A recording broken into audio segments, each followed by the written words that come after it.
العظيم الذي لا إله إلا أنت خلقتني وأنا عبدك وأنا على عهدك وعليك مستقيم أعوذ بك من شر ما صنعت ولك بنعمتك علي وقبول ذنبي فإنه لا يغفر الذنوب إلا أنت. Assalamualaikum warahmatullahi wabarakatuh. Bismillahirrahmanirrahim. Innal hamdalillah nahmaduhu wa nasta'inuhu wa nastaghfiruh wa na'udzu billahi min shururi anfusina wa min sayyiati a'malina. May yahdihillahu fala mudilla lahu wa may yudlil fala hadiyalah.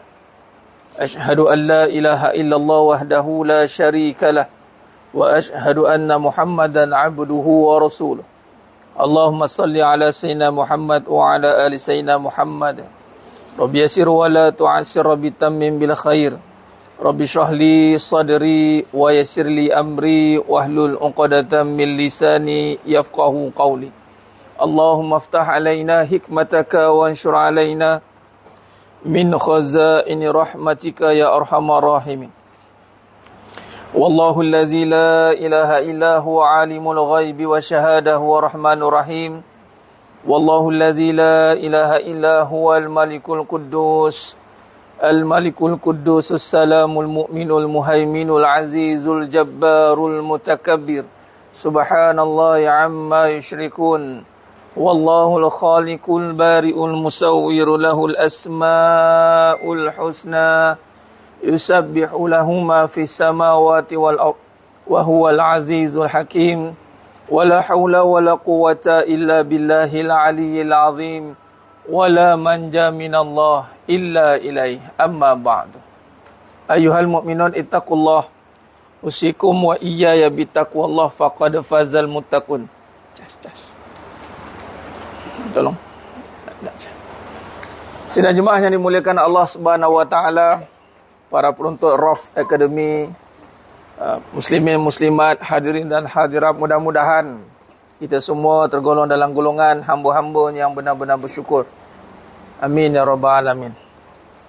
Alhamdulillah, pada pagi yang penuh barakah ni, memanjatkan setinggi-tinggi syukur kehadrat Allah Azza wa Jalla.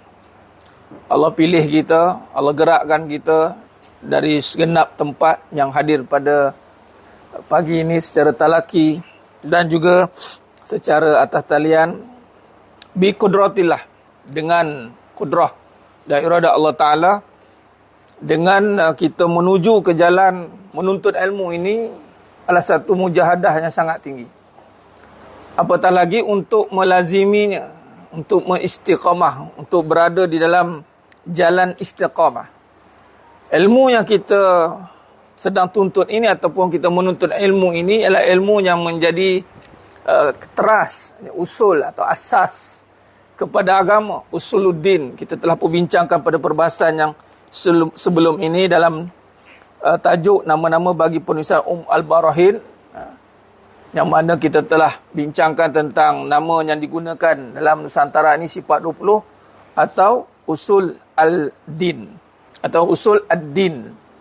Ad-din, iaitu asas kepada agama. Jadi pembangunan, pembinaan ataupun kerja-kerja asas ini, ia bukan kerja yang mudah. Kalau kita lihat pada proses ataupun struktur pembinaan, kalau tengok kat jalan, pergi dalam perjalanan, kita akan nampak bangunan-bangunan yang sedang dibina. Tapi kalau dapat tengok proses permulaan dia, ini nak membangunkan foundation, asas. Nak buat piling. Sebelum piling, dia nak buat soil investigation, tengok buat kajian tanah. Kemudian nak kaji keadaan tanah, maka dia kena ada load test. Yang mana kena susun batu-batu yang besar tu. Nak tengok, kan, pernah tengok tak batu-batu yang disusun bertingkat-tingkat tu kan, lama kadang-kadang. Dia ada masa dia tu. Itu panggil load test. Nak tengok tanah tu berapa beban dia mampu tanggung dengan kapasiti yang khas, dikira-kira, bila dah stabil baru buat yang pertama foundation. Penentuan setinggi mana bangunan itu akan naik ditentukan sekuat mana foundation yang dibina. Jadi mana kata ketinggian sesuatu bangunan, keindahan yang kita nampak hari ini adalah kerana kekuatan asas yang telah dibina lebih awal daripada itu. Maka kerja-kerja pembangunan asas ni kerjanya sangat, orang kata apa, penuh dengan keadaan yang di luar jangka. Susah sebab dia raw. Dia benda rough. Datang-datang raw lagi, tak ada apa-apa. Kena korek, kena piling, dengan lecaknya, dengan macam-macam lah. Itu belum jentolak tak bergeraknya. Kan? Tiba-tiba nak korek sini, tengok-tengok beralih ke sana. Tengok bergerak sendiri. Tengok demam sana, demam sini. Sebab tempat nak bangunkan asas tu, dia kena ratakan dulu. Site clearance. Tadi buat test. Kemudian korek. Tak tahu korek jumpa apa lagi, fosil lah, apa benda dalam tu. Macam-macam. Jadi, sama kalau kita buat perbandingan, kita sedang lakukan ini adalah pembinaan asas. Ustaz, saya dah ada asas dah. Boleh jadi asas itu sedang dimakan oleh ancaman-ancaman. Di dalam tanah tu macam-macam ada. Kita tak tahu. Mungkin asas itu sedang diuji dengan keadaan-keadaan yang boleh meruntuhkannya.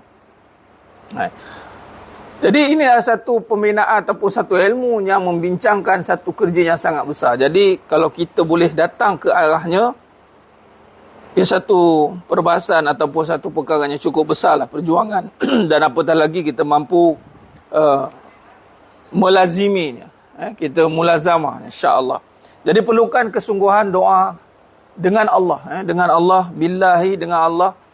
Maka kalau tidak dengan Allah, maka kita tidak akan mampu menempuhi dugaan-dugaan, cabaran-cabaran yang begitu hebat itu. Tak nampak dek mata, tapi boleh rasa dengan hati. Boleh rasa dengan keadaan sekeliling. Kadang ancaman-ancaman pun datang untuk melemahkan kita dalam satu perjalanan menuju kepada ilmu untuk mengenal Allah. Tapi bila selesai satu fasa nanti, dia akan berhenti. Ni kita kata, pembinaan itu dia takkan terus dengan piling je. Bila dah siap piling, maka akan lajulah binaan yang atas. Jadi maksud kata, barang siapa yang melepasi fasa berhadapan dengan ujian untuk memantapkan akidah ini, dia mampu melepasi ujian itu. Ujian fitnah, ujian aib, ujian malas, ujian macam-macam ujian. Ujian dari sudut pengajiannya, diaibkan, difitnah, di macam-macam perkataan dilontarkan. Kemudian ujian pada diri pula pun sama kena. Ujian pada keliling. Kalau sudah melepasi tahap itu, insya-Allah, maka akan lajulah, lancarlah perjalanan yang lain, walaupun tetap ada kesusahan. Kesusahan pasti ada, kerana kita bukan duduk pada perkara yang mudah. Mudah itu hanya duduk dengan Allah. Kalau dengan Allah, baru jadi mudah. Jadi susah pasti ada. Untuk menghilangkan susah, mesti dengan Allah. Adapun orang yang tidak bersama dengan Allah, tidak mahu dengan Allah, tidak bersama dengan Allah, maka apa yang berlaku adalah dia hanya mendapat kesenangan sementara, seketika, namun akan diuji dengan kesusahan yang membawa derita, kecewa, dan dia akan membawa kepada berhenti di pertengahan jalan. Dia akan give up, dia akan fed up, malah dia akan pergi kepada tahap yang lebih besar, iaitu akan merosakkan keadaan sekelilingnya. Itu kalau tidak dengan Allah. Adapun kita sekarang ini, insya-Allah, kita azam, ya kita dibimbing sentiasa dengan Allah, agar kita mampu istiqamah dalam jalan menuntut ilmu untuk mengenal Allah melalui perbahasan sejarah. Ini sifat 20, sejarah dan kupasan pendekatan akidah, karangan Tuan Guru Dr. Nik Muhammad Syukri Nik Wan, rahimahullah ta'ala alaih, hafizahullah ta'ala alaih. Mudah-mudahan Allah rahmati beliau, seluruh ahli keluarga beliau, ditempatkan di kalangan orang yang saleh dan salihah, dimasukkan syurga tanpa hisap. Amin ya rabbal alamin. Begitu juga siapanya menuruti perjalanan kajian ini, semoga Allah rahmati kita semua, berkati kita semua, dijauhkan daripada segala kerosakan, kehancuran, dilimpahkan rezekinya tanpa hisap. Amin ya rabbal alamin. Meneruskan perbahasan dalam muka surat 84, edisi yang pertama, edisi yang kedua, muka surat 89. Kita membincangkan kitab-kitab warisan sifat 20. Nah, pada hari ini kita nak masuk perbahasan kitab-kitab warisan sifat 20. Bila sebut sifat 20, nama lain bagi Al-Barahin. Atau nama lain juga adalah Usuluddin, Usul ad-Din.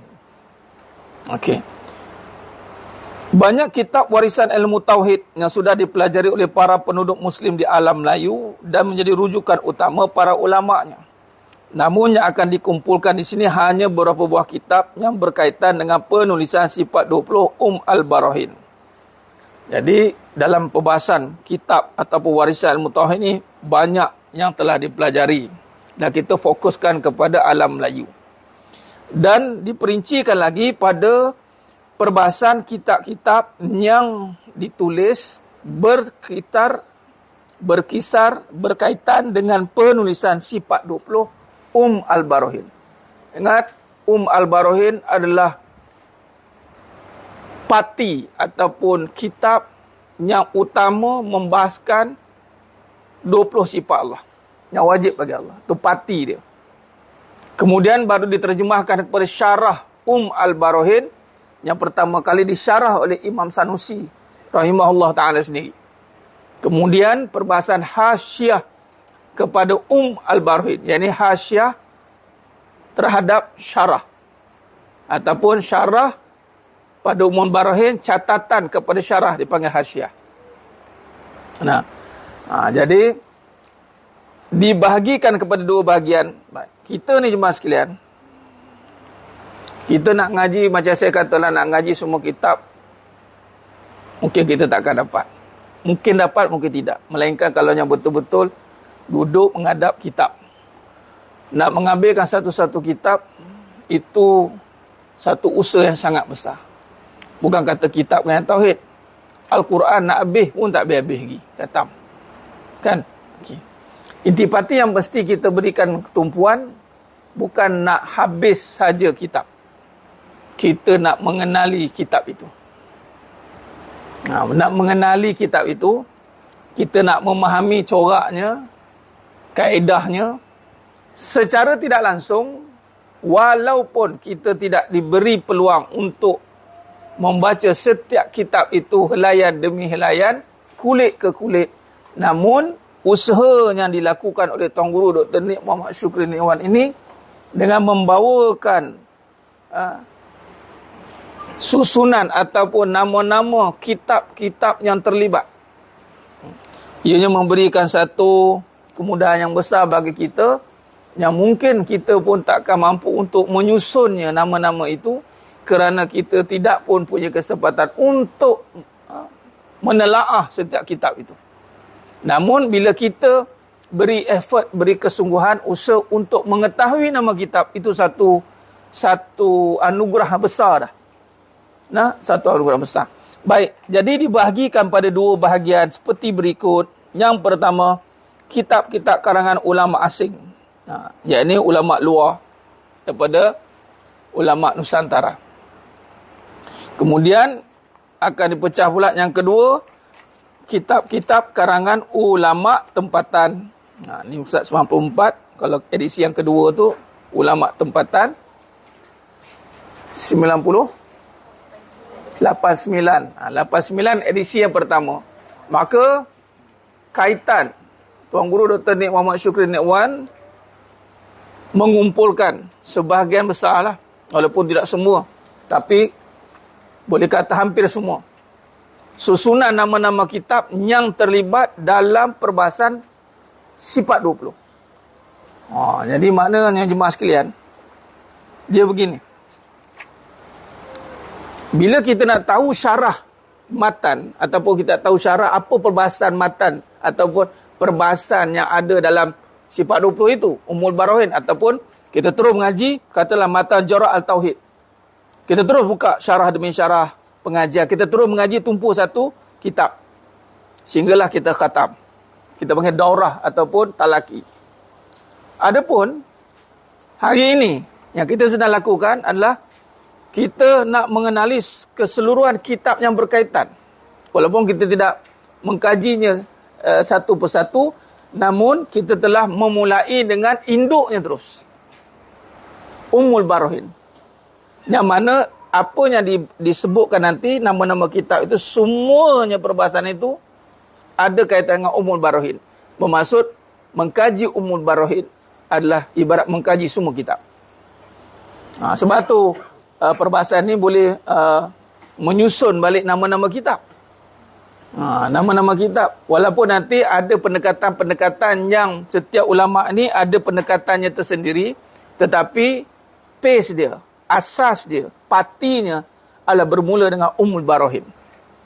Jadi bila kita memahami Ummul Barahin, sejarahnya, kaedahnya, kemudian kesan, faktor dalaman, faktor luaran, kemudian kitab-kitab yang terlibat, bermaksud secara tidak langsung kita cuba dan kita sedang berusaha untuk memahami keseluruhan perbahasan tentang tauhid.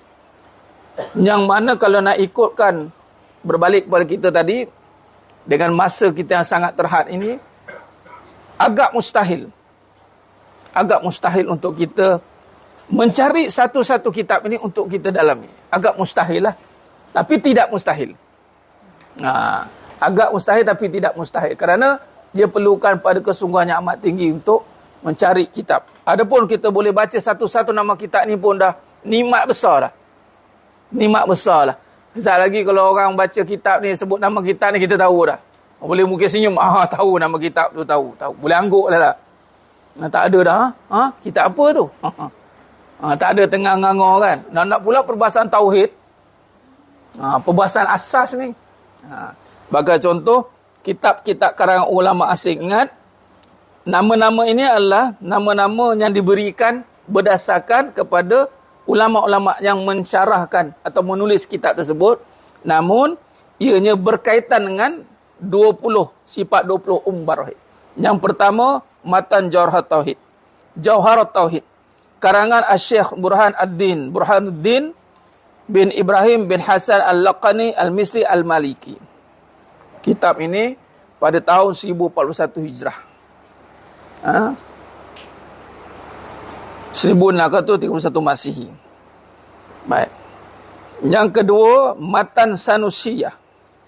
Karangan Imam As-Sanusi, setebal 21 halaman sebagai himpunan kepada Al-Jawharah At-Tauhid. Ia adalah sebuah teks singkat dalam bentuk untaian bait sajak dan Barahin. Ia ini gabungan halaman himpunan Jawharah Tauhid. Kemudian teks yang singkat, bentuk untaian bait sajak dan Barahin. Perusahaan tersebut dicetak di percetakan Dar Al-Tiba'ah Islamiyah Patani Siam, Thailand. Himpunan yang serba kecil ini bertujuan memudahkan para penuntut dalam sistem pengajian pondok untuk menghafal kedua-dua matan tersebut. Gabungan Matan Jawharat Tauhid dan Barahin digabungkan, dimasuk dalam Matan Sanusiyah. Bila sebut Sanusiyah, bermaksud tariknya, yakni kaedah yang digunakan oleh Imam Sanusi rahimahullah ta'ala alaih. Sanusiyah, Syafi'iyah, Malikiyah, Asy'ariyah. Dia yakni menunjukkan dua matan yang besar dibahaskan berkenaan sifat 20 itulah Jawharat Tauhid dengan Barahin digabungkan, dipanggil Matan Sanusiyah. Seterusnya, Syarah Al-Imam Al-Alamah Muhammad bin Mansur Al-Hududi ala Al-Barahin. Ini yang imam yang sezaman dengan Imam As-Sanusi. Sebab tu dia boleh syarah. Dia boleh syarah terus kepada Al-Barahin itu. Karangan Al-Hududi sebagai keterangan kepada Barahin berlandaskan syarah Barahin karangan Imam Sanusi. Dalam karangan ini terdapat beberapa buah dalil Quran. Nampak? Di sini ada sinopsis ni. Sinopsis kitab. Ditulis oleh Tuan Guru sendiri. Jadi kita boleh dapat gambaran asas dan kita bolehlah cari rujukan kalau nak, dan kita ada panduan untuk membacanya. Tengok, ada yang ada terjemahan, ada yang kebanyakan ada terjemahan. Ya, ini berlandaskan syarah Barahin karangan Imam Sanusi. Dalam karangan ini terdapat beberapa buah dalil Al-Quran pada sifat As-Sama' Al-Basar Al-Kalam. Pada tahun 1194 Hijrah, karangan ini sudah dihasyiah oleh Syarqawi. Seterusnya, karangan ini juga sudah menjadi pedoman para ulama Nusantara dalam menterjemah Barahin ke dalam bahasa Melayu. Nampak? Hasyiah, ingat, syarah. Pertama matan. Matan teks asal. Penulis, pengarang Imam Sanusi syarahkan matan dia sendiri. Nah, bila penulis syarahkan matan dia, jadi syarah kepada Barahin. Syarah kepada Barahin. Dia syarah direct matan asal. Al-Imam Al-Hududi yang sezaman dengan Imam Sanusi pun syarah direct kepada matan. Lepas tu dia panggil syarah Al-Hududi. Syarah Al-Alamah Muhammad bin Musa Al-Hududi. Sebab dia ada sezaman dengan Al-Imam Sanusi. Hasyiah adalah huraian daripada syarah tersebut. Untuk memudahkan, untuk menjadi pedoman panduan kepada ulama Nusantara yang diterjemahkan dalam bahasa Melayu. Seterus, Hasyiah Al-Syekh Abdullah bin Hijazi Al-Syarqawi ala syarah Al-Imam Al-Alamah Muhammad bin Mansur Al-Hududi ala Al-Barahin. Ini Syarqawiyah tadi yang hasyiah kepada syarah Al-Hududi. Karangan Al-Syarqawi dalam bahasa Arab setebal 144 halaman sebagai hasyiah kepada syarah Al-Imam Al-Alamah Muhammad bin Mansur Al-Hududi ala Al-Barahin. Melalui hasyiah tersebut diperkenalkan Imam As-Sanusi dan diikuti dengan kritikan terhadap beberapa perkataan yang sudah digunakan oleh Al-Hududi. Putusan tersebut disiapkan pada hari Jumaat 13 Ramadan 1194 Hijrah dan dicetak beberapa kali di percetakan Mustafa Al-Babi Al-Halabi wal-Auladuh Mesir. Ramai dalam kalangan para ulama selatan Thailand yang sudah mempelajarinya. Ini syarah kepada Al-Imam Al-Hududi yang dipanggil Hasyiah Syarqawi. Imam Syarqawi pula yang membahaskan kepada syarah Al-Imam Al-Hududi. Kemudian yang kelima, Hasyiah Ad-Dusuki Al-Barahin. Karangan Ad-Dusuki setebal 240 halaman sebagai hasyiah kepada syarah Al-Barahin. Karangan Imam As-Sanusi pada hari Jumaat 27 Syakban 1214 Hijrah. Penulisan itu disiapkan dan dicetak pada tahun 1358 Hijrah. 1939 masih. Antara percetakan yang pernah mencetak hasyiah ini adalah percetakan Muhammad Al-Nahdi wa Auladah Bangkok. Hasyiah ini sampai sekarang masih dijual di kedai-kedai dan menjadi sebuah teks rujukan di beberapa institusi pengajar pondok. Ini yang kelima, dan kita masih membacakan karangan ulama luar, ulama asing. Masuk asing dulu, ulama bukan Nusantara. Yang keenam, Kifayah al-Awam fima yaju alaihim min ilm al-kalam. Ini karangan Al-Fadhali. Kifayah ni karangan Al-Fadhali, karangan adalah sebuah risalah kecil yang menggabungkan antara sifat yang wajib bagi zat Allah SWT dan dalil-dalil serta mengemukakan al-wujud, diikuti dengan dalil baginya ada pun sifat-sifat mustahil dan harus akan disusuli kemudiannya. Di samping itu, karangan ini sudah ditambah sedikit keterangan dan diberi nama Al-Aqaid Al-Khamsin. Al-Qaid 50, iaitu 20 sifat yang wajib bagi zat Allah SWT, 20 sifat yang mustahil baginya, 1 sifat yang harus baginya, 4 sifat yang wajib bagi Rasul, 4 sifat yang mustahil baginya, dan 1 sifat yang harus baginya. Karangan ini dicetak bersama-sama dengan Tahqiq Al-Maqam Al-Kifayah Al-Awam fi ma wa yajib alaihim min ilm al-kalam. Karangan Al-Baijuri sebagai hasyiah kepadanya. Dan yang seterus, yang ketujuh, kalau kita tengok, Tahqiq Al-Maqam ala Kifayah Al-Awam fi ma yajib alaihim min ilm al-kalam.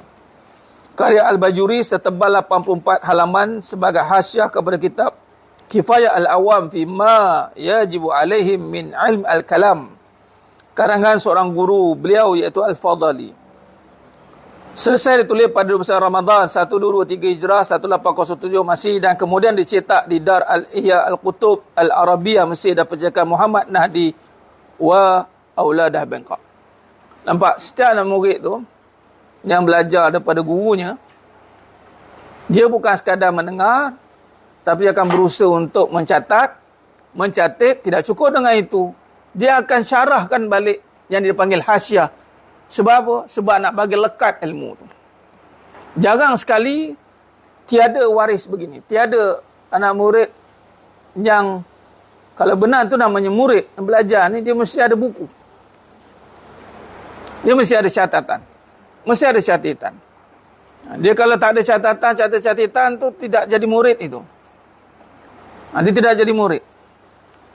Jadi kalau nak jadi murid, nak tak nak kena catat. Tak kisahlah dalam kaedah apa, nak lepas ke apa, balik ke atas batu ke, mana tahu nak jadi zaman dulu balik ke. Ataupun nak moden sangat ke, nak rakam ke, pulang. Tapi soalannya adalah, ada tak silsilah susu galur nanti yang membuktikan kita belajar? Atau ambil kita atau guru tu syarahkan? Itu. Nak tulis tak pandai tapi nak ambil kitab tu guru, syarahkan, nak menunjukkan ilmu tu sampai. Kaedahnya. Adapun memang ketika zaman Nabi SAW itu catatannya pada pelepah tamar, kan? Kemudian tulang-tulang, walaupun tak ada catatan di tulisan, tapi ianya terus berada dalam dada-dada hafalan. Jadi kemungkinan saya beranggapan kalau yang tak catat tu jenis yang takik dengan hafaz terus lah. Jenis yang kata saya boleh hafal Ustaz.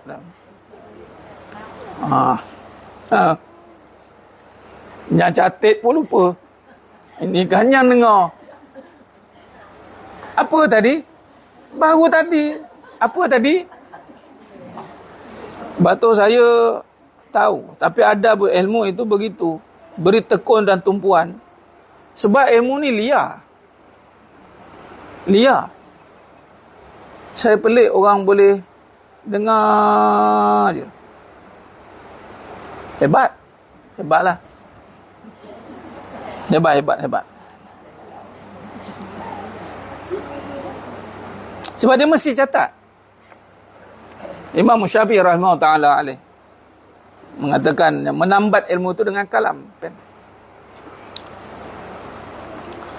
Kalam, tulisan, Allah menterjemahkan dengan menulis, mencatat takdir dengan tulisan kalam.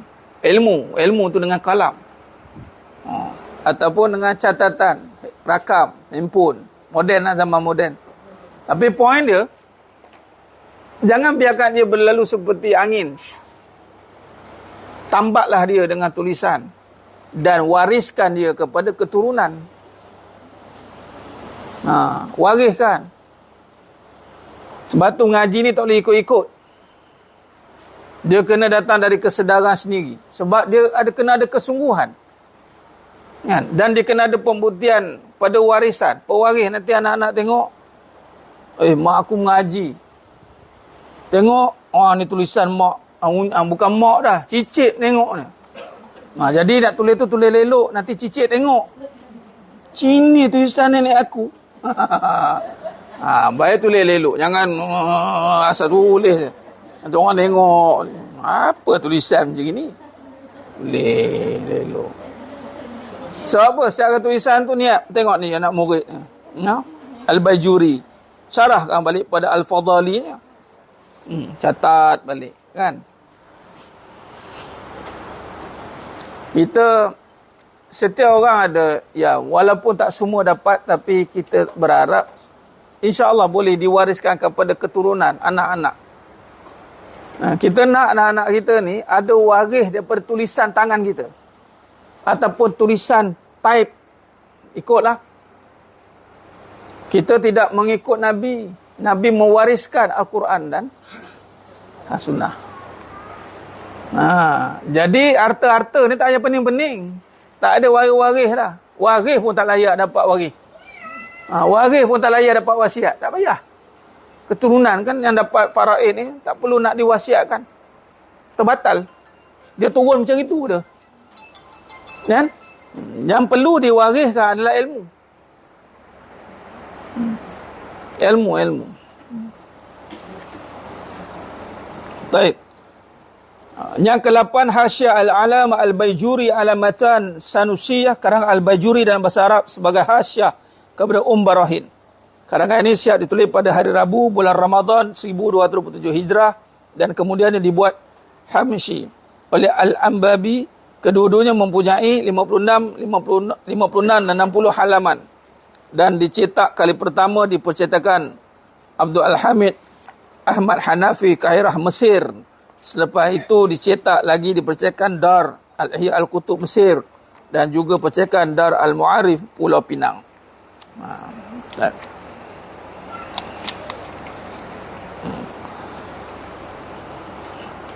Kalau tengok nota ujung belakang tu ada nombor 1 Hamishi. Itu maksud artinya pinggir halaman kitab atau tepi kitab. Ini karangan Bajuri dalam bahasa dah akan dibuat tepi kitab tu kan. Kalau baca kitab kuning kan, tepi kitab tu ada tulis penuh tu syarah hasyiah tepi tu. Kitab Jawi ni kan ada tepi dia tulisan, boleh rujuk, boleh tengok kat PDF. Itu namanya Hamishi. Dan yang ke-8, Hasyiah al-Alamah As-Sawi al-Syarah al-Qaridah al-Bahiyah li Abi Barakat Sidi Ahmad al-Dardir. Karangan seorang ulama kelahiran Mesir dan bekas pelajar Universiti Al-Azhar Mesir, iaitu Ahmad bin Muhammad al-Maliki As-Sawi. 1241, 1825, masih dalam bahasa Arab serta bahasa 173 halaman. Dalam karangan tersebut 96 halaman daripada membicarakan tentang 13 sifat Allah SWT yang pernah dibicarakan oleh Imam Sanusi, serta diikuti dengan sifat-sifat yang mustahil dan harus bagi Allah SWT. Karya ini siap ditulis pada bulan Ramadan 128 Hijrah dan dicetak di percetakan Al-Istiqamah, Mesir. Selepas itu hasyiah ini diedar juga ke Arab Saudi. Hasyiah, susunan daripada awal, daripada matan, syarah, hasyiah. Ini susunan, disusun. Hasyiah-hasyiah ni maknanya selepas syarah lah, ataupun kupasan yang dicatat kembali melalui syarah.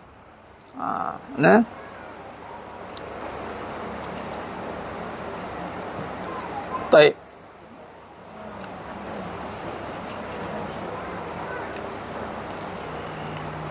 Yang ke-10, Tuhfah al-Murid ala Jauhar at-Tauhid, karangan Al-Baijuri dalam bahasa Arab sebagai hasyiah kepada kitab Matan Jauhar at-Tauhid. Kitab yang awal tadi tu Matan Jauhar at-Tauhid, karangan Al-Syekh Burhanuddin Ibrahim bin Hasan Al-Laqani Al-Misri Al-Maliki, dan juga sebagai syarah kepada kitab Barahin. Karangan ini selesai ditulis pada malam Khamis awal Safar 1234 Hijrah dan dicetak beberapa kali di percetakan Mustafa Al-Babi Al-Halabi wa Auladuh, Mesir. Dan yang ke-10, Majmu' Muhammad Al-Mutun. Putusan ini mempunyai 66 matan penting dalam pelbagai bidang ilmu. Pengisiannya bermula dengan Barahin setebal 8 halaman, iaitu mulai halaman ke-3 dan ke-10, dan diikuti dengan Matan Jauhar at-Tauhid karangan Syekh Burhanuddin Ibrahim bin Hasan Laqani Al-Misri Al-Maliki. Himpunan ini sudah dicetak berapa kali di percetakan Mustafa Al-Babi Al-Halabi wa Auladu, Mesir, dan diedar juga ke Makkah. Ini ada 11 kitab yang berkaitan dengan syarah atau matan Barahin. Kita tengok pula kitab-kitab karangan ulama tempatan. Ulama tempatan. Bidayah Al-Hidayah. Masyhurah kita ni. Nama siapa yang ngaji dengan Bidayah Al-Hidayah yang pertama. Karangan Syekh Muhammad Zain, yang mana yang berusaha untuk menulis matan atau syarah Barahin dalam bahasa Jawi. Inilah dia Bidayah Al-Hidayah karangan Syekh Muhammad Zain dalam bahasa Melayu setebal 60 halaman. Kitab ini adalah terjemahan dan huraian daripada Barahin berlandaskan syarah Barahin karangan Al-Imam Sanusi dan syarah Al-Imam Al-Alama Muhammad bin Mansur Al-Hududi ala Al-Barahin karangan Al-Hududi. Karangan ini disiapkan penulisannya pada malam Jumaat 24 Syaban 1170 Hijrah bersamaan 14 Mei 1756 Masih.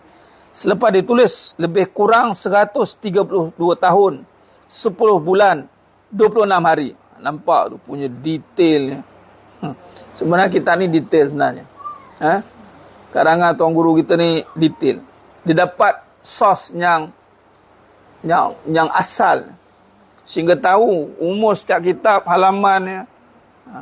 Bidayah Al-Hidayah ni selepas ditulis lebih kurang selama 132 tahun, 10 bulan, 26 hari, kitab tersebut ditashih kali pertama oleh Syekh Ahmad pada hari Sabtu 20 Rejab 1303 Hijrah 1886 Masih.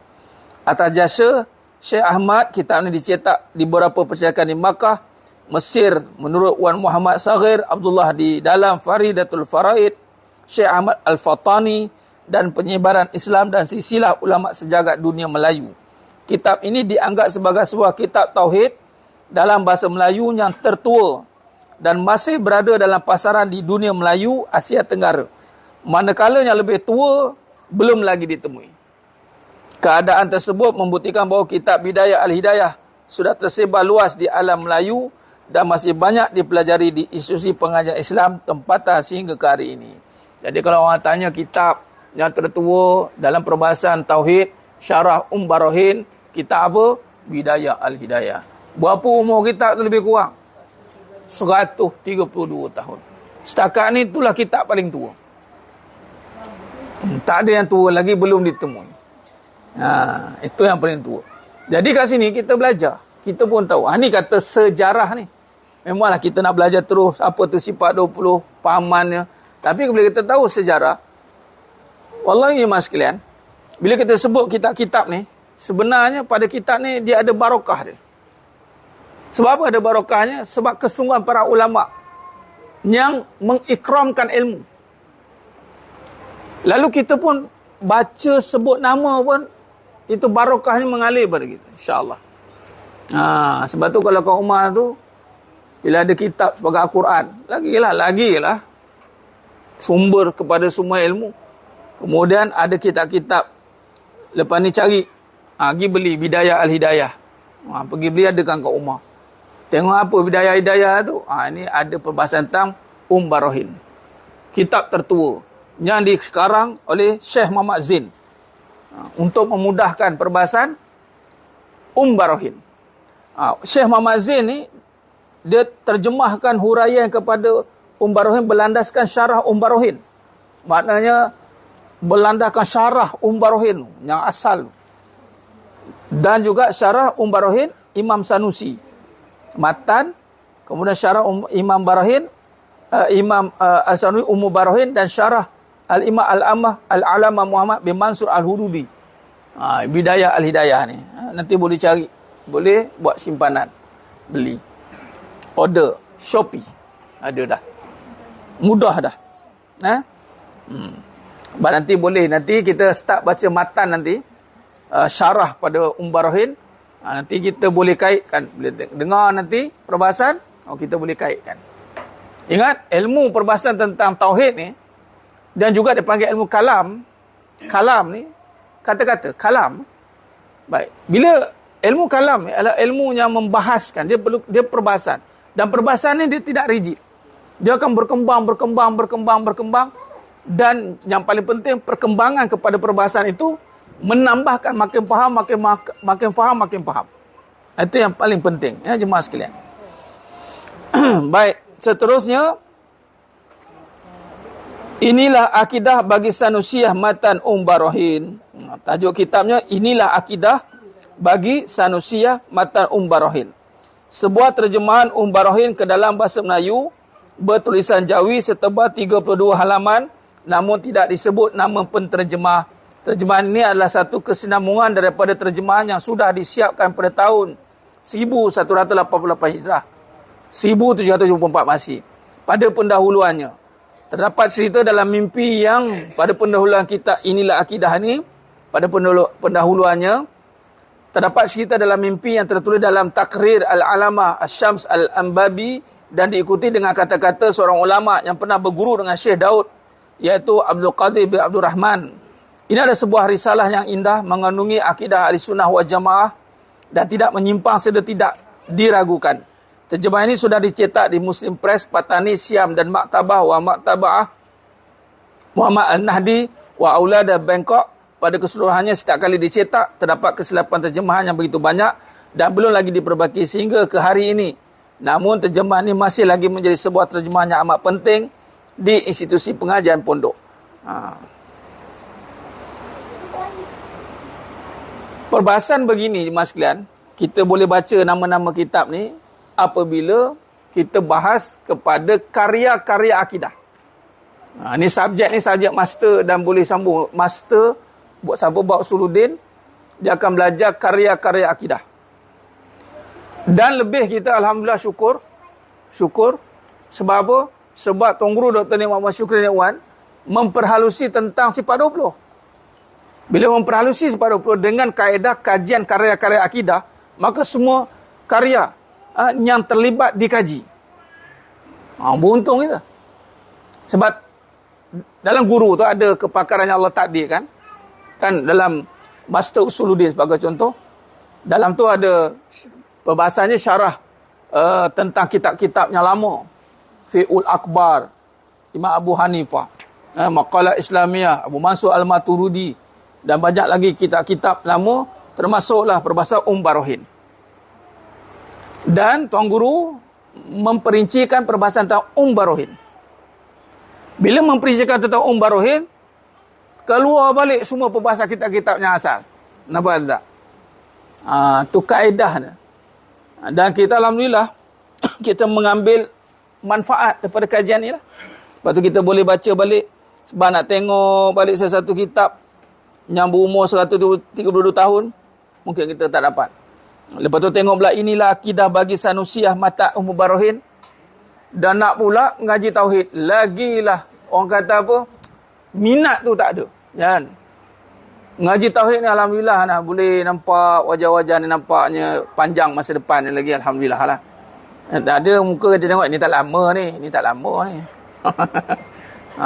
Sebab bukan yang senang. Ngaji tauhid ni, Tuan Guru siap pesan lagi. Bagi ringan-ringan dulu, takut nanti kan tak ada. Nampak gaya ni ada ni, alhamdulillah lah. Allah ada kan. Allah ada kan. Alhamdulillah. Sebab tu bila kita bahas hakikat kehidupan, perbahasan kehidupan, tengok. Bila kita selesaikan masalah kehidupan, saya beranggap nanti kita kata lagi hakikat kehidupan pula nanti. Sebelum ni belajar online je kan. Kita beranggapan dia faham masalah kehidupan. Okay. Bila faham masalah kehidupan, apa yang berlaku selepas itu adalah mendalami ilmu. Ini perjalanan kita. Ilmu yang wajib kita dalami dan mesti kita kena kuasai, tauhid. Tauhid tak ada khilafiyah, tak ada. Kalau fiqh mungkin besar perbahasannya. Tauhid tak ada. Salah wal khalaf, itu saja. Kemudian kita kena kuasai perbahasan sifat 20 kerana kita berpegang dengan Asy'ariyah Al-Maturidiyah. Kita berpegang dengan kaedah sifat 20. Bayangkan, dalam kita mengaji sifat 20 selama turun-temurun ni, dan memang kita baca ni turun-temurun, kemudian Allah pilih kita untuk belajar sejarah dia. Ini satu anugerah yang cukup besar. Anugerah cukup besar. Sebab apa? Sebab ilmu itu takkan padam bila kita tahu sejarah ni. Ibarat kita rungkai balik. Macam contoh yang saya sambung nanti, yang saya nak bincangkan nanti, tasawuf. Sejarah tasawuf di dunia ni. Sejarah dia. Dan sejarah tasawuf di alam Nusantara. Mula di sejarah tasawuf dalam Islam. Dia ni bermula dengan Nabi dapat wahyu di Gua Hira. Kemudian marhala zuhud, Hasan al-Basri bergerak sampailah kepada sekarang perbahasan tasawuf tu. Tu kita, bila kita dapat tahu latar belakangnya, maka kita pun menghargainya. Kan? Macam ni kita dapat tahu pengajian. Dulu kita tahu sifat 20. Tapi bila kita nampak perbahasan dia, Masya Allah. Ini bukan perbahasan kecil-kecilnya perbahasan. Kita ingat sifat 20 lagu Rehan. Tu je lah. Sifat 20 lagu Rehan. Allah wujud. Kan? Itu pun Rehan tak datang, Rehan tak datang pula. Kan? Baguslah. Itu pun satu sumbangan besar, Rehan, kan? Menjadikan mengiramakan sifat 20 itu agar kita boleh memahami dengan intonasi, lantunan begitu. Kita pun kalau tak ada nyanyi itu jenuh juga. Wujud, kidam. Tak apa Ustaz. Kena nyanyi. Allah wujud. Buat apa? Baik dah malaikat tak tanya susunannya. Oh tanya, jenuh nak jawab kan.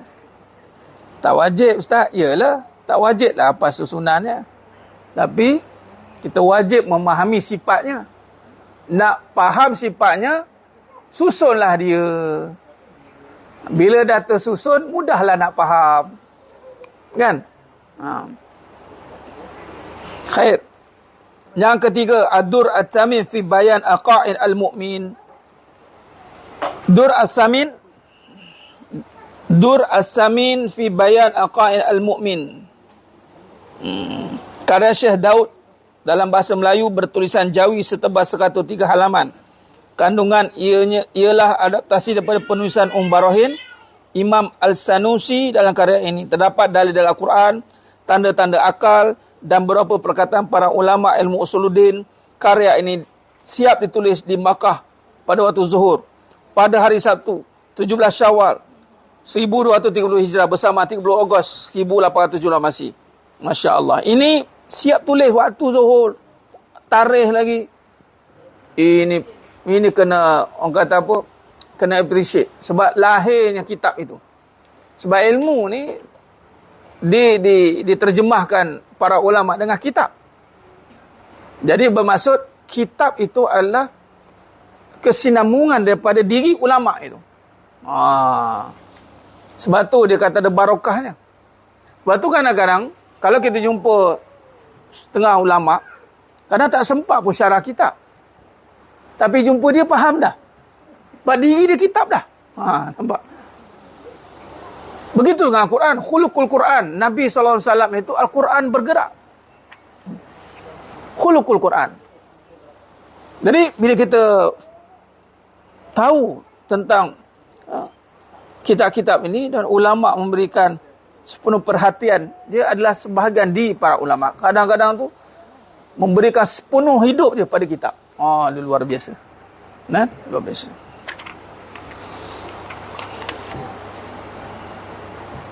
Dan dicetak percetakan di Dar Ihya Al-Kutub Mesir. Selain di percetakan tersebut, juga dicetak di Pulau Pinang, Makkah, Turki dan Bombay. Kitab ini adalah sebuah kitab yang banyak tersebar dan masih lagi diajar di alam Melayu sehingga kini.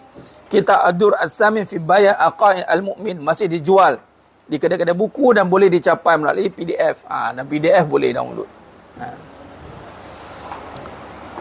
Dan seterusnya, syarah bagi matan Jawharah Tauhid.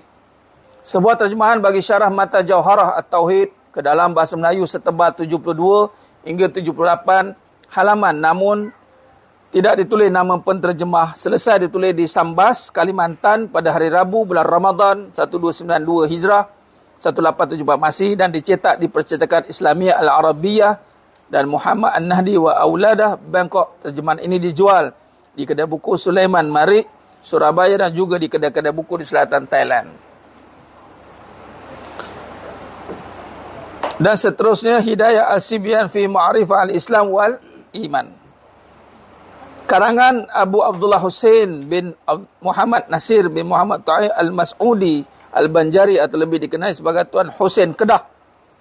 1280 hingga 1354, 1863 hingga 1936 Masih. Karangan ini ditulis dalam bahasa Melayu bertulisan Jawi setebal 38 halaman. Di dalamnya membicarakan tentang iman dan Islam di samping menyatakan sifat 20 dan diikuti dengan hukum-hukum fiqah. Siap ditulis pada hari Isnin 18 Muharram 1303 Hijrah 1885 Masih dan dicetak di Percetakan Ad-Dar Al-Mu'arif Pulau Pinang.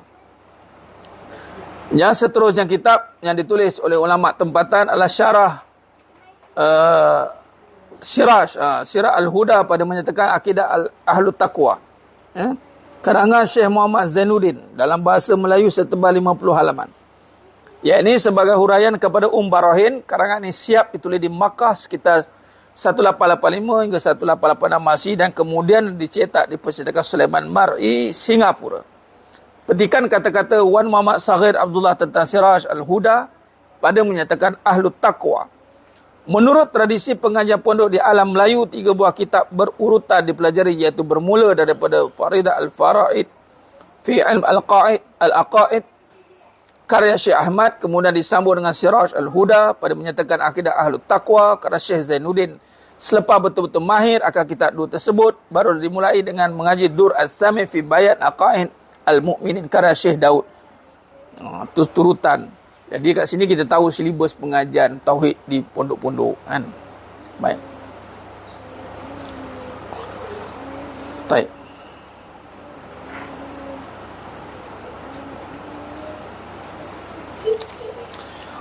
Dan seterusnya sifat 20. Karangan Mufti Agung Batavia, Jakarta, Syed Osman bin Abdullah bin Aqil bin Omar bin Yahya Al-Alawi, 1238 1331 Hijrah, sama 1822 hingga 1931 Masih. Karangan ini ditulis dalam bahasa Melayu setebal 22 halaman. Melalui karya ini dibincangkan huraian tentang sifat 20 yang disertai dengan dalil-dalil Al-Quran dan siap ditulis pada tahun 1304 Hijrah, 1887 Masihi. Dan yang ke-8, kalau kita tengok seterusnya, Aqidah An-Najin fi Ilm Usul Ad-Din. Aqidatun Najin karangan Syekh Zainal Abidin sebagai huraian kepada penulis Barahin.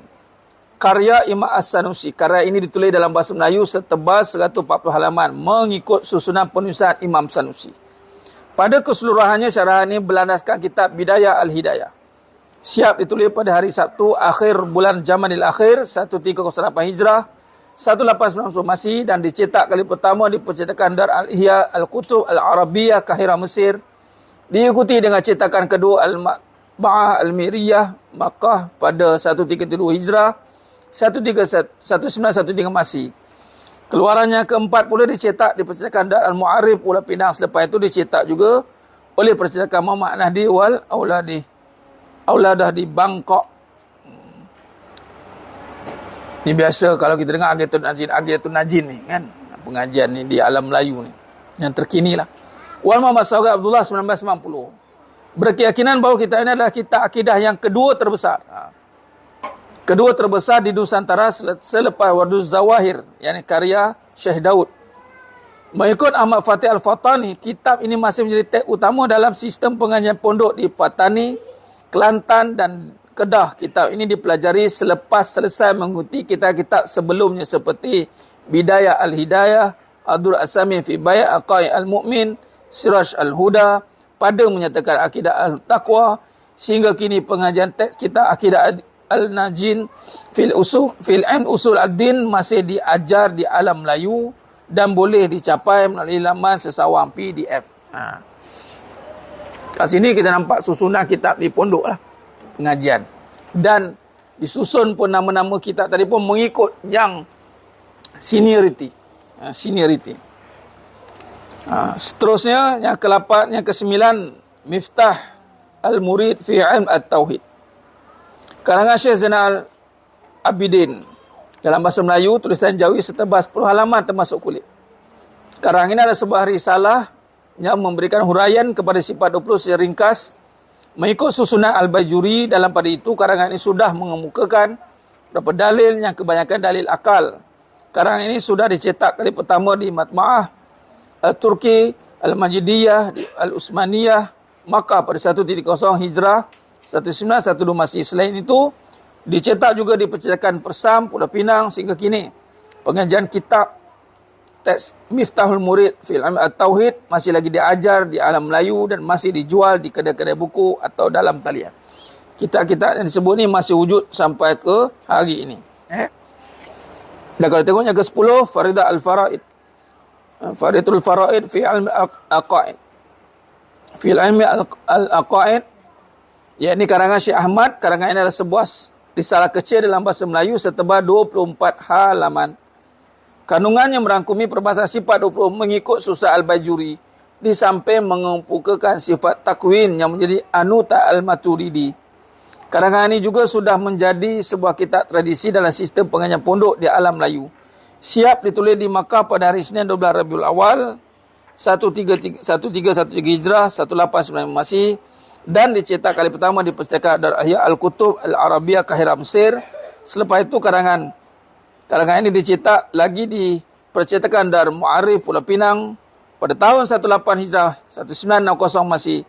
Haji Abdullah bin Haji Ibrahim Al-Jabi Al-Fatani sudah menyelesaikan sebuah huraian, yaitu Umdah Al-Talib Mujtahid fi Syarah Faridah Al-Faraid. Syarahan ini kemudian ditasih oleh guru beliau dan sekaligus mertuanya, yaitu Haji Ahmad bin Abdul Wahab Al-Pusani. Risalah ini dicetak berapa kali di percetakan Patani Press, Patani. Selain itu Haji ini Abdullah Ahmad Al-Jambui membuat sebuah kesimpulan dengan tajuk Pati Faridah Al-Faraid. Sehingga kini pengajian teks kitab Faridah Al-Faraid fi Al-Aqaid masih lagi diajar di alam Melayu dan boleh diperolehi melalui laman sesawang berbentuk PDF. Jadi sebenarnya yang mulia Ta'ala, kalau kita lihat dalam alam Melayu ni kita ada 29 yang kita dah bacakan nama-namanya. Yang ke-10 ada 29 hasil daripada pati ataupun syarah Al-Barahin. Kemudian hasyiah daripada Barahin. Kemudian semua perbahasan sifat tauhid, karangan perbahasan kitab-kitab tauhid yang mana tidak lari daripada perbahasan yang ambil pati daripada Barahin. Ini sebahagian yang berjaya dikumpul, yang telah ditulis oleh Tuan Guru Dr. Nihok Syukri Nikwan, dan yang mana kalau kita baca lagi, tengok pelan-pelan boleh tengok di sini yang biasa juga kita dengar, bagai tadi Aghatul Najin, kitab yang kedua tertua, tadi Bidayah Al-Hidayah kita dah sebut, banyak. Ini adalah syarah kepada perbahasan syarah dan hasyiah. Ini adalah karangan ulama tempatan. Baik.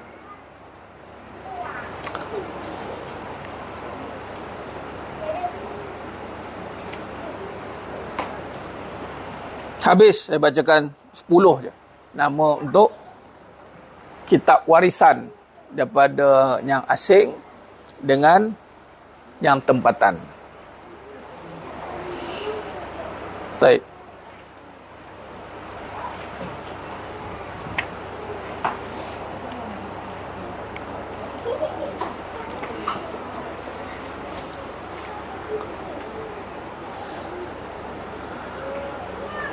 Jadi sebenarnya yang mulakan Allah Subhanahu Taala, berbalik pada perbahasan kita.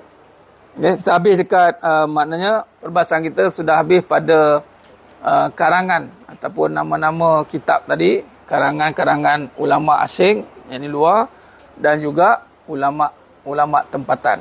Baik. Jadi kat sini kita boleh simpulkan, kita habis ni kita akan sambung pada perbahasan akan datang, reaksi salafiyah 110. Dan habis pada reaksi salafiyah, kita akan masuk pada perbahasan bahagian kedua. Dan kita telah pun alhamdulillah membahaskan, syarahkan bahagian pertama yang akan ditutup ataupun dihabiskan pada reaksi salafiyah. Apa tu salafiyah? Nanti kita akan sambung pada akan datang. Dan kita akan tengok dan kita buat murajaah sikit pada perbahasan-perbahasannya sebelumnya.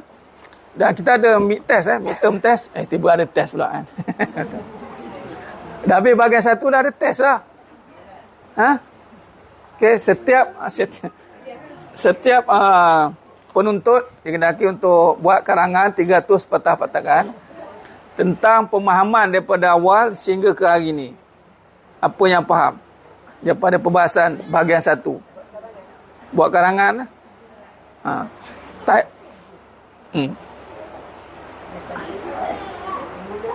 serius lah, bukan main-main. Cerita balik lah WhatsApp mula bila start dulu, kurun ke berapa. Tapi jangan salin buku ni pula. Dia salin balik tak jadi. Kat situ lah nanti nak tengok faham kat mana. Nak buat grup ke? Nak buat grup ke? Kerja kumpulan? Master mana ada kumpulan sendiri. Bila nak hantar? Sebelum final exam. Sebelum kita buat je lah. Tak ada tarikh nak hantar pun. Dia siap hantar je. Siap nak hantar je. Siap hantar. Supaya catatan bahagian pertama tu tak berterabur. Makkah? Ada makkah. Ada. Makkah dia apa? Nantilah kita bagi tu. Dia ada makkah dia. Baik. 300 patah perkataan tu saja je saya cakap tu. Tapi kalau nak buat, buatlah. Kalau nak lebih, silakan. Tak cukup? Oh, lebih lagi. Tulis, buat diagram, tulis sikit. Kalau boleh jadikan dalam satu paper saja pun canggih lah, hebat lah. 1, 2, 3, 4 poin. Just nak ingat balik je, nak ingat balik. Buat. Sebab apa? Dia macam ni. Sebab kita nak tengok, daripada ni, kita nak tengoklah apa yang kita boleh tangkap, tu saja. Apa poin yang kita boleh tangkap. Saya dengan Tuan Guru Dr. Muhammad Syukri ni saya lah. Tuan Guru suruh tulis balik pengajian start daripada awal mengaji sampai habis kitab, tulis by hand. Ada dekat 16 kertas kajang depan belakang. 16 slide, tulis tangan. Doktor kata tak boleh type. Bukan nampak no copy paste. Tapi boleh di-type lah. Tapi dia suruh tulis apa? By hand. Tulis daripada awal mengaji sampai habis perbahasan. Bermula dengan fiqhul akbar apa cerita, kemudian kitab apa yang dibincangkan, tulis. Ada 16 muka surat. 16 muka surat kertas kajang full. Tak tahulah berapa patah perkataan. Kertas kajang tu 16 depan belakang. Kertas kajang. Macam itulah. Nanti kat situ kita akan nampak balik start mana kita faham, kita belajar. Kelas pertama apa, kelas kedua apa. Nak buat poin-poin pun tak apa. Kan? Wallahu a'lam.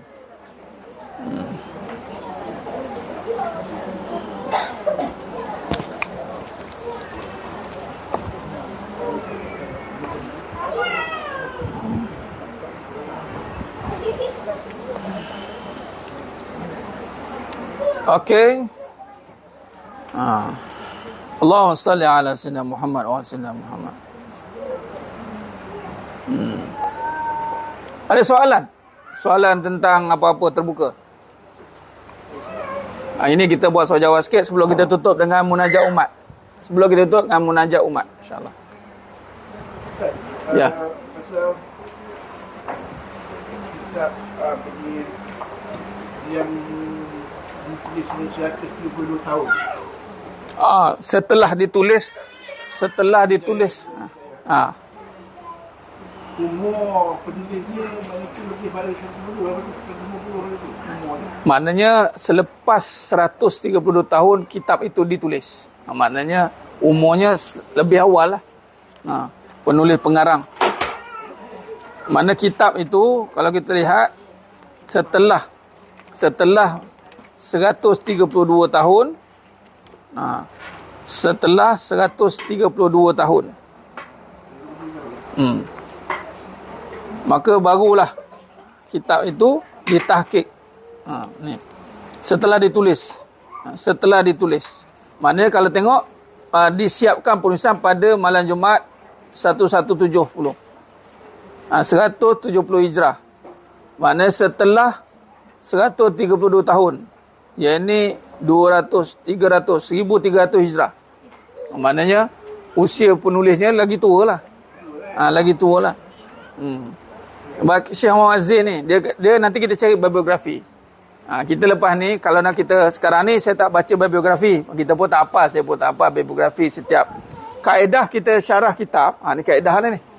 Antara kaedahnya adalah, okey, contoh Syekh Muhammad Zain. Cara dia search, cari bahan, buka Syekh Muhammad Zain, bibliografi. Nanti kita akan keluar sebab dah ada yang mengkaji tentang bibliografi beliau. Macam contoh Imam Sanusi. Secara ringkas kita dah belajar tentang bibliografi Imam Sanusi. Maknanya Pak Haji kata tu memang umurnya lebih berusia daripada kitab ni lah. Sebab selepas 132. Mana penulisannya siap pada 1170 Hijrah. Selepas 132 tahun. Kitab tersebut ditasih kali pertama.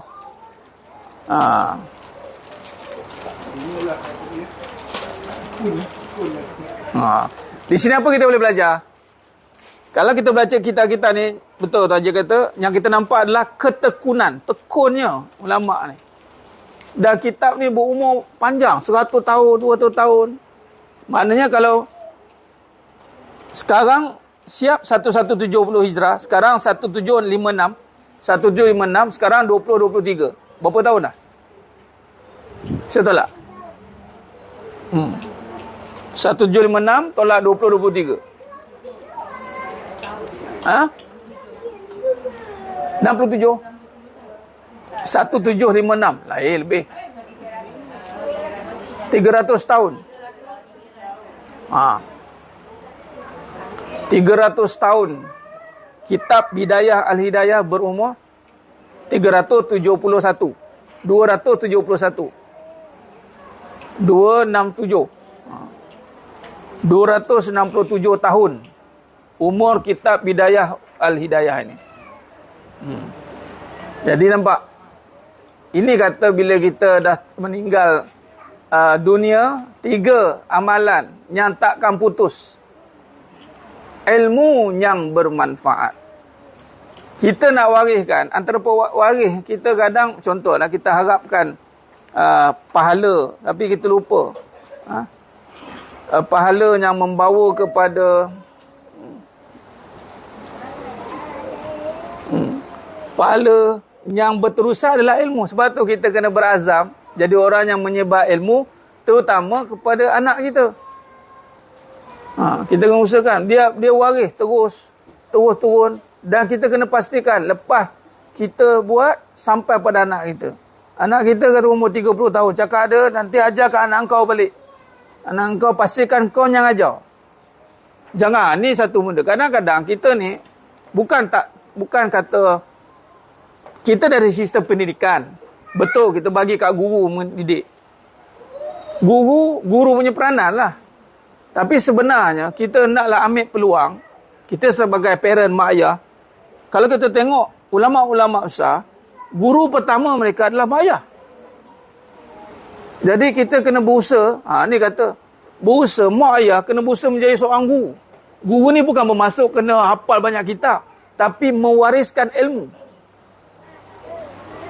Guru itu adalah mewariskan ilmu.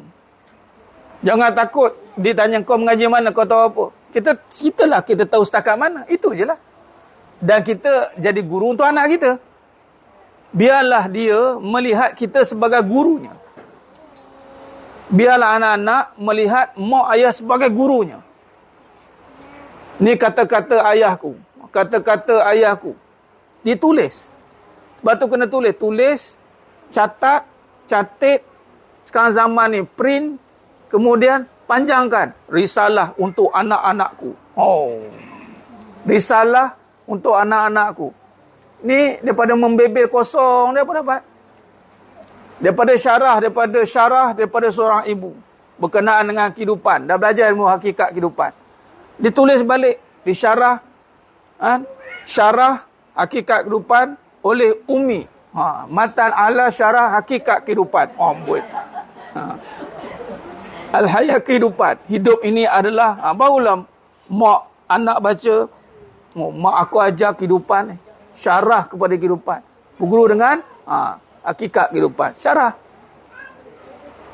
Nampak gitu. Dan dia jadi amal jariah. Dia panggil ilmu yang bermanfaat dan dia juga menjadi jariah. Pahala yang berpanjangan. Jangan lepas tangan anak-anak, terutama tauhid. Tauhid ni kena mak ayah yang kena didik. Kewajipan mak ayah, tauhid.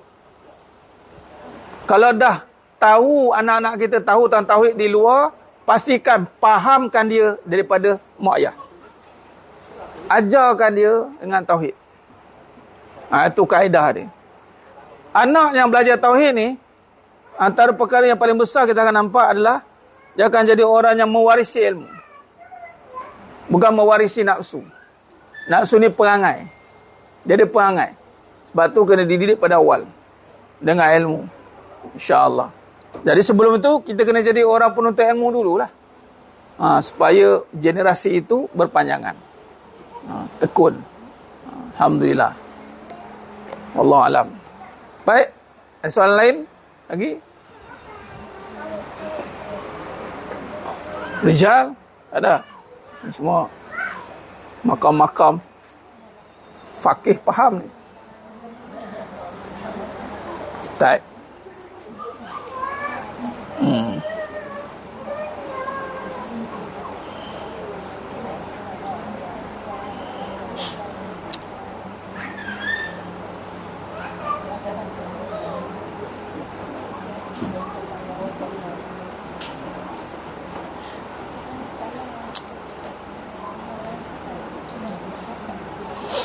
Baik, insyaAllah.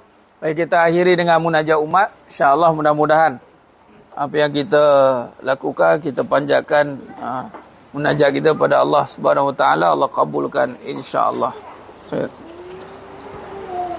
Dan ini peluang bagi yang datang talaki ni. Biasa kita baca munajat umat, kita buat online.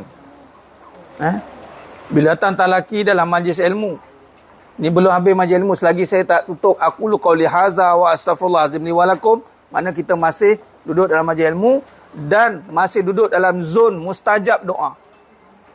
Mustajab doa. Jadi kita nak baca munajat umat pula dengan bikiratil Fatihah mustajab. 2 kali mustajab.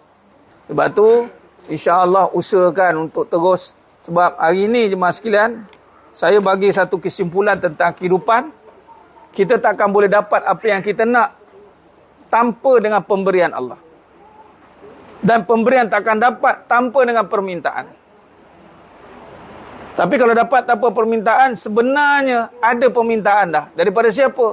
Tok Wan, tok nenek kita, tok nyang kita dulu. Dan mendoakan untuk kesenangan, kemudahan cucu cicit dia. Sebenarnya tak ada jalan lain untuk dapat apa yang kita nak kat dunia ni, melalui dengan pemberian Allah. Melalui permintaan dengan doa. Antara perkara yang membuat kita ini terzahir yakin dengan Allah adalah kita takkan putus dengan doa. Dan harapan kita ketika berdoa itu harapan yang sangat tinggi. Dan ini telah terbukti jemaah sekalian, sangat-sangat terbukti dah. Dengan kata Nabi SAW, doa ni senjata silahul mukmin, memang dia menjadi senjata yang sangat-sangat penting. Apatah lagi di saat kita berada dalam ujian kehidupan yang begitu mencabar ni. Jadi ambil peluang yang kita dah baca setiap malam tu, alhamdulillah. Memang tadi ibunda saya tegur, Arid, kau tak payah nak tayang ubat-ubat tu katanya. Orang cakap apa pula, bukan nak tayang mak katanya. Sempat lagi tu tadi sebelum saya datang tu bersyarah juga. Tu duduk jumpa mak tu. Pergi ambil air tong tu yang buat teh tu mak buat tu. Pergi balik ambil air ni. Ya. Pergilah ambil air dulu tadi. Ni mak cakap sikit. Boleh. Kau tak payah nak tayang tu ubat-ubat tu. Bukan tayang, nak baca munajat umat. Kita pun jawab gitu. Yelah. Tapi nak bagi tahunya, dia memanglah sebab semalam saya dah postpone. Saya sebab dah dapat satu amanah, kata Ustaz, kau jangan postpone Ustaz, sebab ada satu kumpulan ni suka sangat Ustaz baca. Satu kumpulan yang gaib ni tak nampak. Ustaz jangan berhenti. Ada satu kumpulan memang tak suka baca. Itu keturunan jentera-jentera syaitan lah. Jentera-jentera jin ni dan malaikat ni suka. Dan semalam dah terbukti semalam. Saya nak cerita ni. Ni bukan nak tunjuk ni, bukan tunjuk ni. Mak tengok dan kau cerita lah. Kita mak pun cakap tadi. Nak cerita. Saya tak tunjuklah gambar apa ni jemaah kita tu fulanah itu. Waktu saya cakap dia, saya sebut dia, aku nak baca munajat umat ni. Aku nak baca ni. Dia punya macam ini. Kalau saya boleh tunjuk, saya tunjuk lah. Dia angkat tangan. Aku minta ampun, tolonglah, tolong. Aku, malaikat turun ni. Dia macam ni je. Menggeletar badan dia. Itu sihir tu. Daripada Allah, balik pada Allah. Silap pada orang yang tak puas hati. Siam ke, mana ke. Tak. Ini Malaysia mari. Utara mari. Belah negeri mana? Tak payah sebut. Tapi bukan boleh percaya sangat pun. Kadang-kadang dia pakai IC pendatang. Dia nak ngenakan orang. Kan? Dia pakai IC pendatang. Mujur nak bagi tahu tempat asal. Oh, tidaklah. Tapi betul, saya tengok. Tapi banyak mutakhir ini, Allah bukakan. Satu untuk semangat saya sendiri. Saya tengok. Dalam hati tu, Masya Allah. Aku ingat biasa je. Kita sangka biasa je. Memang kita pun baca nampak macam biasa je kan. Dan tak kena lagi batang hidung apa lah. Cuba kena depan-depan yang memang berlawan. Dan benda semalam tu sihir. Memang dia buat purposely. Bila kita baca tu, menggigil tu. Macam ni dah angkat. Baru saya kata dengan keberkatan munajat umat. Macam ni dia angkat tangan. Tolong. Okey, kau keluar sekarang. Sebelum tu dia tumbang dah. Sebelum baca tu saya dia dah tumbang dah. 10 tahun. 10 tahun dia duduk. Sama juga ni, jagi ni saya nak habis awal sikit ni, saya nak pergi Melaka pula. Jemaah kita juga. Ni saya bagi keutamaan kat jemaah lah. Jemaah kenakan jemaah. Dan minta boleh jadi wallahualam. Maksud waktu, timing. Bukan kata saya pilih-pilih, tidak jangan kata pula, ustaz boleh pula pergi, saya minta tak datang pun. Kalau kata rasa hati tu, mata ada saka tu. Jadi jangan terasa rasa hati. Lapang di hati tu. Okey, lapang hati. Yalah, ke Singapura sampai ke sini macam tu.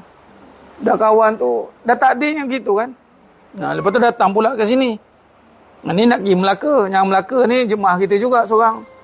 Yang dah 27 tahun punya masalah sebelum tu dah selesai dah. Dah selesai. Dengan keberkatan Fatihah lah. Saya tak baca benda lain. Yang lain zikir-zikir, tapi main dia tu saya pakai Fatihah. Saya pun nak tengok juga. Nak menambahkan lagi keyakinan. Supaya kita bertambah-tambah yakin dengan kekuasaan Allah Ta'ala. Memang dia tak boleh lawan. Pandang muka. Siapa kau dengar semalam tu? Saya kata, pandang muka. Tak nak dia pandang. Macam ini je. Melutut kawan. Kita bukan baca apa lagi pun. Saya baca apa-apa. Macam itu kan. Tapi dengan kita dah mulazamah, kita lazimi tu. Buat macam ni dia. Tak boleh lah. Dia boleh jadi perukiah ni. Kokot lah saya tak cukup tangan nanti. Saya hantar haji. Okey. Macam mana ni ustaz? Angkat dia tangan je lagi begitu. Lagi dia keluar. Nanti kalau dia kenakan kita balik ke apa, ni. Yakinlah. Bila kita menolong, niat nak tolong. Mana boleh orang yang menolong terseksa? Kan? Kita tolong dia, maka Allah tolong kita. Selesai. Memanglah kau dah fikir kan? Kan? Orang ingat ustaz, jaga ustaz ni banyak ubat. Memang. Keluarga saya, yang tu satu kes tak selesai lagi tu. Saya on hold lagi tu. 2 saka dengan sihir. Dua-dua sekali. Combo pack. Macam-macam. Tu lagi. Kejap-kejap datang tengok saya. Allah, berpagar lah rumah dia kata. Dia datang. Tengok isi-isi saya, anak-anak semua. Dia tengok angle mana ni. Saya pun boleh detect lah. Dia tengok, dia tiba-tiba lain, saya cara cakap lain. Dia kena lah. Tapi so far ni tak ada lain cakap lah. Okey, Alhamdulillah. Nak beritahu kalau tiba-tiba cakap lain dengan cakap dengan suami lain dengan balik, bang ni tiba marah nak kena tu. Nak kena tu. Tu cara nak tengok yang panah apa hal ni. Lagi kalau nak pengajian ni kita datang. Keliling-keliling ni datang ni semua macam ni pandang cekap pinggang tengok. Aduh. Datang pula mengaji lagi dia ni. Betul. Man. Tak percaya. Datang malam-malam sini. Datang tak payah beritahu saya duduk kan, ambil mood. Datang malam. Tengok keliling ni apa ni. Tapi alhamdulillah lah dah lega dah ni. Dah banyak lah. Memang sebab tu kadang mengaji asal dia macam kena dia, sebab dia nak lemahkan kita benda-benda ni. Tu gangguan lah sikit. Tapi tak ada apa masalah. Itu dan kegunaan Fatihah bukan untuk gangguan tu saja, bukan untuk sihir-sihir saja. Dia adalah untuk semua perkara, Dan untuk kesihatan tubuh badan kita insya-Allah dengan keberkatan dengan semualah hajat kita insya-Allah. Mudah-mudahan Allah rahmati kita semua. Mudah-mudahan. Baik. Ambillah bateri. Okey.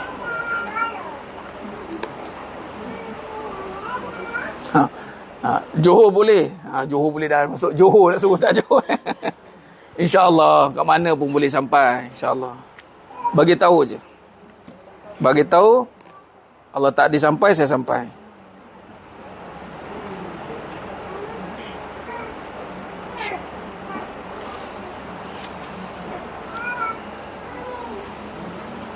Astaghfirullahalazim alladzi la ilaha illa huwal hayyul qayyum wa atubu ilaih.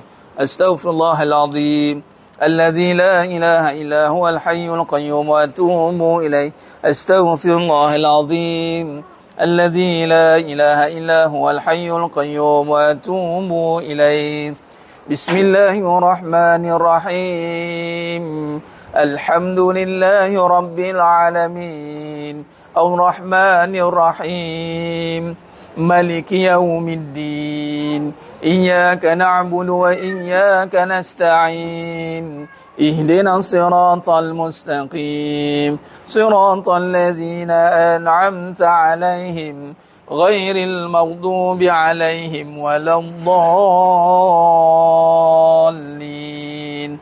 آمين بسم الله الرحمن الرحيم الحمد لله رب العالمين الرحمن الرحيم مالك يوم الدين إياك نعبد وإياك نستعين اهدنا الصراط المستقيم صراط الذين أنعمت عليهم غير المغضوب عليهم ولا الضالين آمين بسم الله الرحمن الرحيم الحمد لله رب العالمين الرحمن الرحيم مالك يوم الدين إياك نعبد وإياك نستعين اهدنا الصراط المستقيم صراط الذين أنعمت عليهم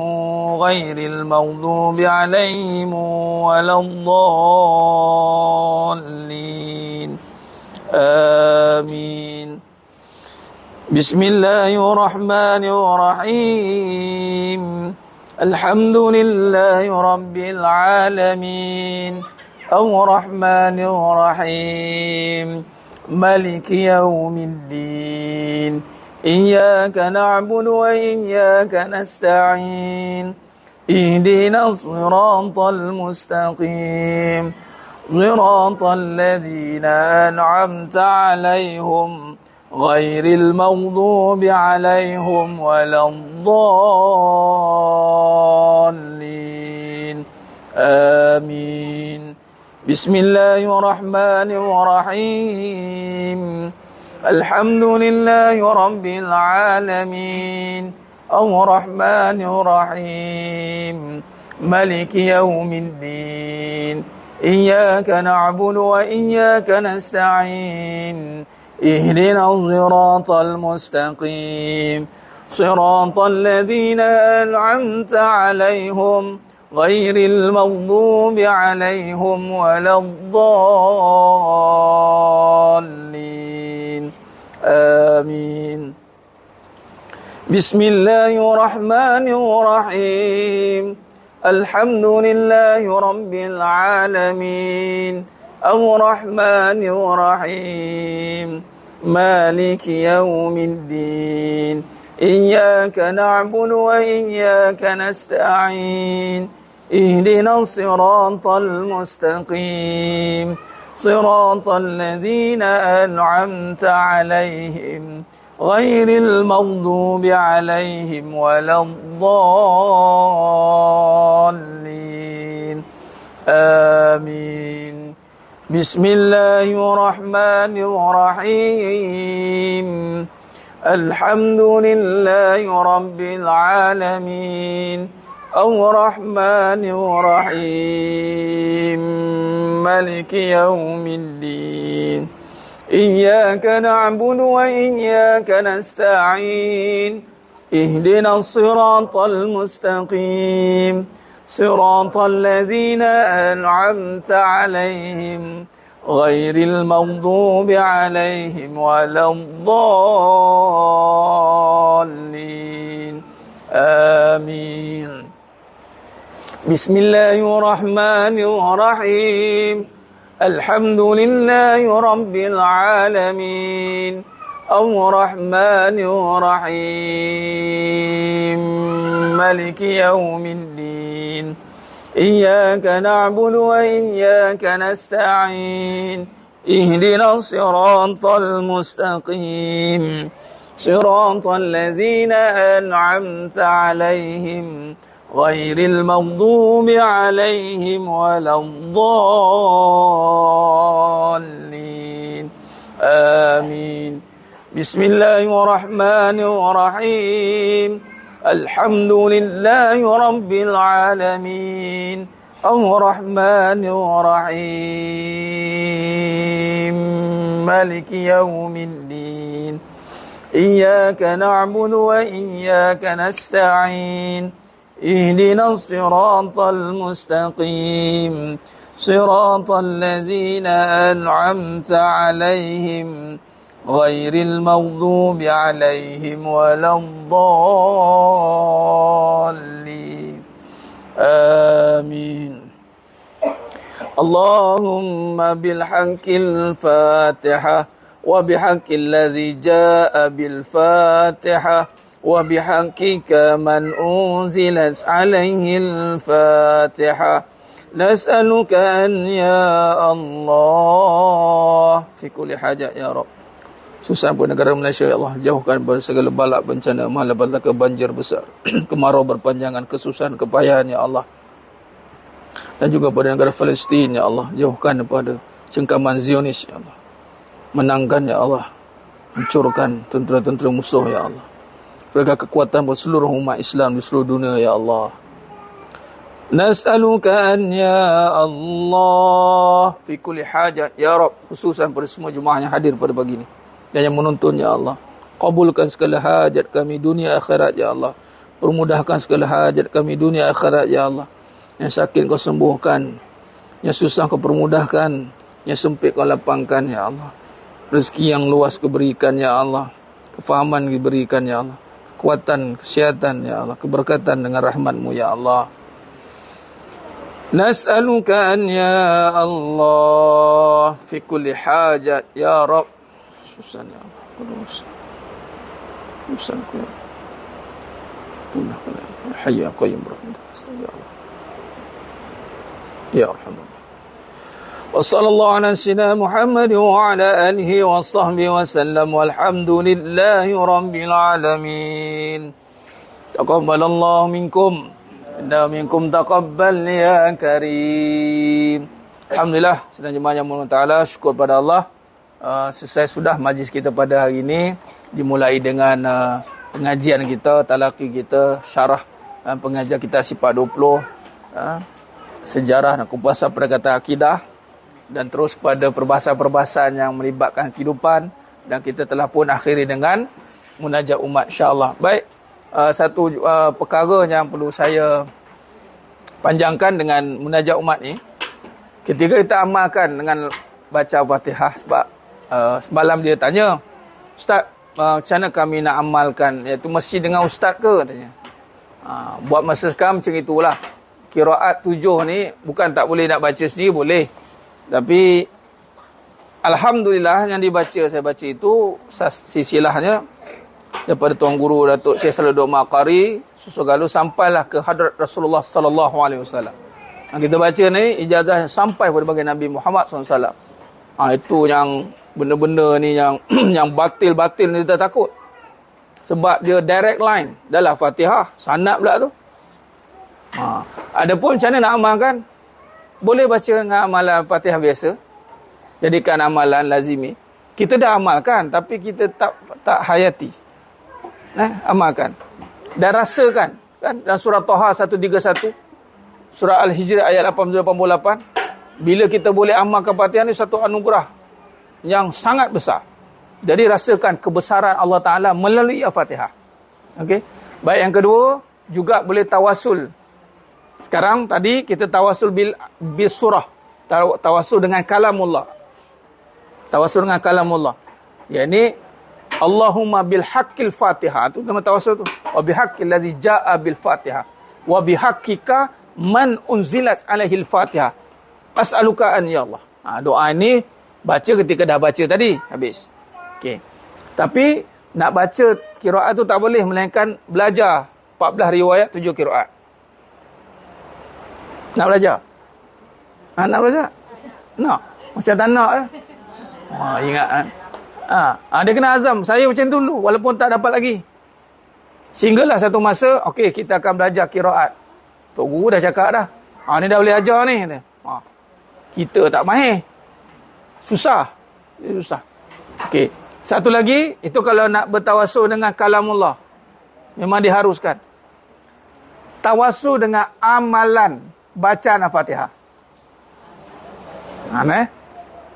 Tawasul dengan Al-Fatihah satu. Itu kena baca secara langsung lah. Atau tawasul dengan amalan membaca Fatihah ni. Bahasanya, dengan keberkatan munajat umat ni ya Allah, dengan keberkatan bacaan surah Al-Fatihah yang dibaca pada setiap malam. Setakat ni kita waridkan dia setiap malam. Maka kabulkanlah hajatku. Itu kaedahnya. Jadi itu boleh diamalkan. Itu cara-caranya lah. Kalau kita gunakan dia, setakat ni memang alhamdulillah. Memang alhamdulillah, masya-Allah, mustajabulah. Jadi boleh cakap dia dengan keberkatan bacaan ataupun dengan keberkatan amalan membaca Fatihah ni, kabulkan ya Allah. Mintalah. Dan ini boleh dijadikan sebagai dia doa satu khusus.